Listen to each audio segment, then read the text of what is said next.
അസീസ്ക്ക് ഇപ്പൊ ഒരുപാട് പടങ്ങൾ ചെയ്തിട്ട് ഇപ്പോഴും കണ്ട അസീസ്ക്ക് ഇരിക്കണേ ഭയങ്കര എള്ളുമ്മയായിട്ട് ഇങ്ങനെ കയ്യും കെട്ടി ബുദ്ധിയുള്ളവനാ.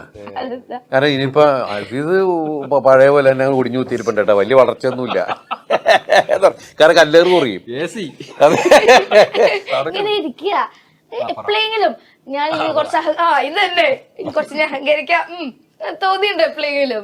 അഹങ്കരിക്കാൻ സത്യം പറഞ്ഞ് നമുക്കെന്ത് അവകാശമല്ല. ഓരോ നിമിഷത്തിലും ദൈവത്തിന്റെ ഒരു അവതാരിയാണ് അടുത്ത നിമിഷം എന്ന് പറയുന്നത്.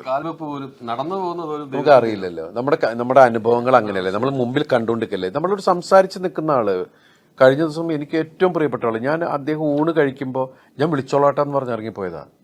മണിക്കൂറുകൾ കഴിയുമ്പോൾ അങ്ങേര് മരിച്ചു എന്ന് പറഞ്ഞിട്ടുള്ള വാർത്ത കേൾക്കുമ്പോൾ ഞാൻ ഷോക്കായി പോയി ശരിക്കും. ചില ആൾക്കാർ ഒരുമിച്ച് നിൽക്കുന്ന സമയത്ത് ഒരാള് തൊട്ടടുത്ത് നിൽക്കുന്ന ആള് കുഴഞ്ഞുകൂടങ്ങട് വീണപ്പോ എടുത്തു പൊക്കുമ്പോ ജീവനില്ല. വല്ലാത്ത അവസ്ഥകളല്ലേ സംഭവിച്ചോണ്ടിരിക്കണേ. പിന്നെ ഇവിടെ എന്താ അഹങ്കരിച്ചിട്ടുണ്ട്?